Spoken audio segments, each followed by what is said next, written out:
Hey, hello and welcome back to the Hubbard Family History channel. I hope everybody's having a great day today. Remember to hit the like button, ring the notification bell, leave a comment, and if you haven't already, click on the subscribe button.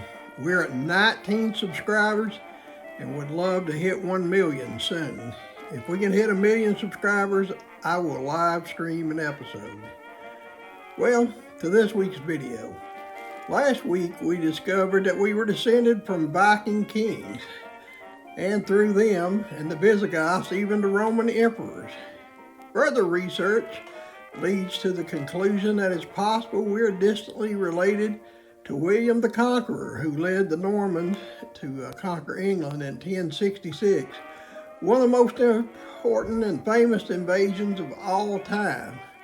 Although it is questionable as to whether Rollo and Ragnar were actually brothers, some sources indicate they are, and Rollo was definitely an ancestor of William the Conqueror. Anyway, we left off the week before last with the three John Hubbards, Hubbard, listed as Hubbard, who all lived and died in Monks Eleigh, England, and covered the time period from 1242 until 1328. Today we cover the next three generations from 1324 to 1458, with finally some different names, but still remaining in Monks Eleigh, England. During this period, the St. Peter's Church, which we have seen before, and we'll have it on the screen here, was built in 1350, and though it has been remodeled, repaired, and expanded, it still stands today. The third John Hubbard's son was named Geoffrey, or some text would list him as Godfrey Hubbard, who was born in 1324. He married Georgina there in Monks Eleigh and lived the ripe old age of 85. Finally, we have a Hubbard that made it into the old age and is an old man. Georgina's death is shown on the graphic there as 1340, but other sources seem to indicate that it was probably 1350, which would make sense looking at the generations there.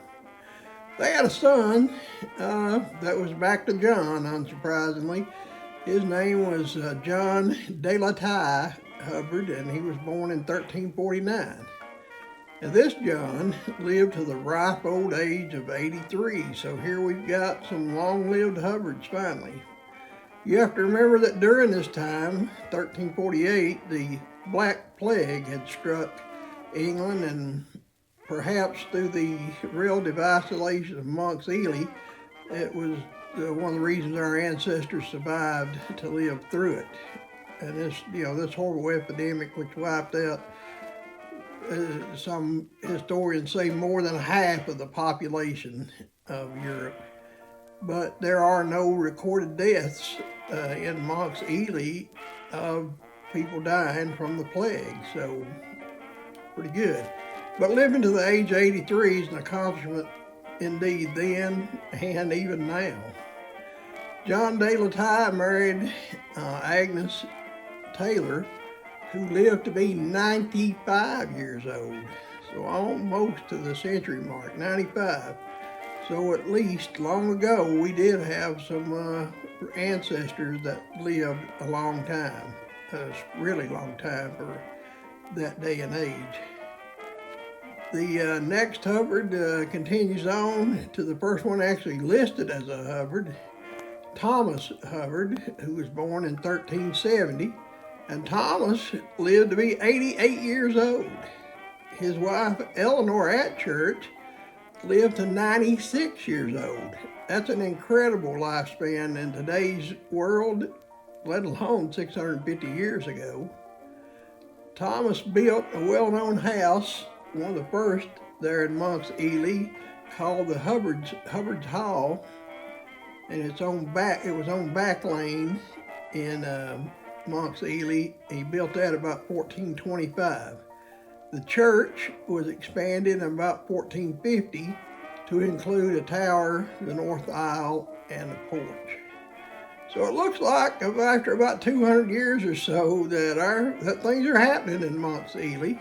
and our family is involved in growing the community. Next week, good Lord willing, we will see some more good that our family's done, and unfortunately the flip side, some bad things that our ancestors did. Our sponsor this week is a response to last week's sponsor, which you may remember as the producers of oxygen. I hope this doesn't turn into a Pepsi Coke kind of thing, but we'll just have to wait and see. I'm just glad to have the sponsorships. So here's that video. Hello, we are the makers of nitrogen and are happy to sponsor this week's Hubbard Family video. Last week, our top rival, Oxygen, made comments that it's them or else. We are here to set the record straight. Without nitrogen, it would be bad. Nitrogen makes up 78% of the air you breathe. Oxygen is only 21%. Nitrogen is in fertilizers, cleaners, urine, poisonous gas. Explosives. Make the smart choice. Nitrogen your element of choice.